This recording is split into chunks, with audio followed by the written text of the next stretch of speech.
I'm a lecturer in digital media studies and director of the BA programme in media, journalism and culture at Cardiff University. So I'm Adiola. I'm an artist originally from Trinidad. My special area of interest, I would say, is definitely carnival. So in my work, I'm primarily a painter and I also do sculpture, but I think of myself as a visual artist. So whatever the idea will lend itself to, the form will follow. You talked just then, Firelei, about connection and disruption, and this idea of kind of multiple ways of seeing and doing things. And actually that makes me think about what you were saying earlier, Adiola, because you were talking about this idea of fragments, disparate fragments, and how, one performs those fragments within everyday life. Yeah, I mean, the fragments really comes from the idea of the multiplicity, isn't it? So that we come from different people, we've had different experiences, but when you talk, I love when you use the word spaces for disruption. I wrote that down. I was like, ooh, it's so juicy. It's just like, yeah, that's what we're talking about. The spaces for disruption, the spaces for connection, and the way in which we are so multiple. Our language is multiple, the way we perform is multiple, and then the idea of masking, right? So I know, like, within the Trinidad context, we have the idea of masking to reveal. So it's not just about becoming something else, becoming a butterfly or whatever it is. It's about, because of a history of trauma and colonialism and all of that, it's becoming yourself. It's here we can really speak to who we are in this moment. But of course, there are multiple versions of us, so it's this temporary time, but it's the time of revealing. I'm a super sci-fi geek and I love the books of Octavia Butler, but also Asimov, and just thinking of how they allow for that slippage to think further. My interest in myth and folklore, a lot of times it's how they're almost their thought technologies, their ways of allowing or giving room for experiencing spaces that we limit ourselves from accessing all the time. Sometimes the label of folklore minimizes the advancements in perception that have been so developed so concretely and fluidly in spaces outside of modernism and outside of Western context. Challenging this notion that fantasy, imagination, sci-fi, that's at odds with knowledge and history.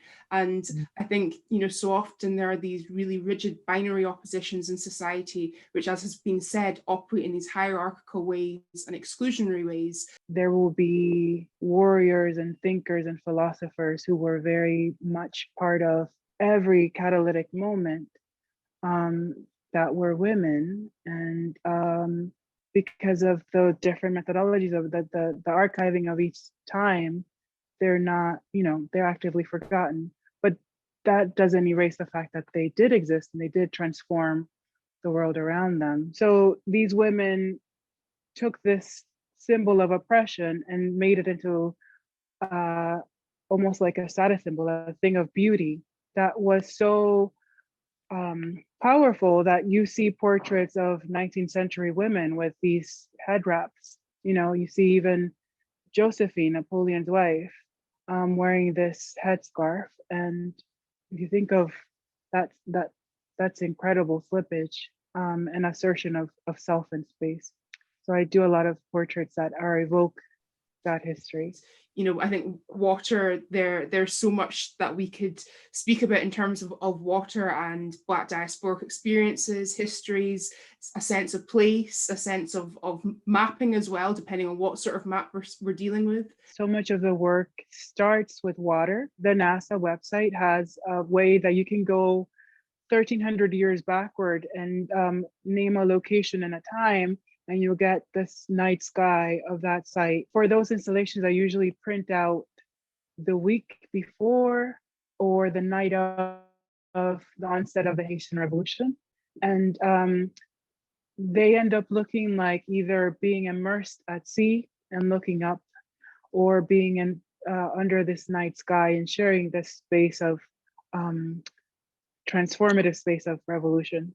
Interconnectedness seems to be such a core part of what we've been discussing, and I've been thinking about different colonial histories and legacies, and thinking about what it means to reflect on this specifically in the context of Cardiff, but knowing that because of water, because of ports, and because of all that has happened, you know, none of these matters exist in isolation. There's so much Caribbean theory that talks about the sea, the ocean, as not a boundary line, but an interconnection. The geography of an island itself being so informative of how you think of yourself, but also how you traverse the world around you. I love archives. I love how fallible they are. They are always just an act of, you can see so much slippage in what was taken for granted at a specific point. Like Saidiya Hartman, her wonderful books where she tries to create a fuller present by revealing what's missing. We are in a world on fire, but the only way to see spaces or to start making worlds that are more generous and potential new worlds is by stepping outside of that. And it can read as a dream. You can think of it as a pause. Okay, how do we untangle, or how do we become aware of of navigating differently?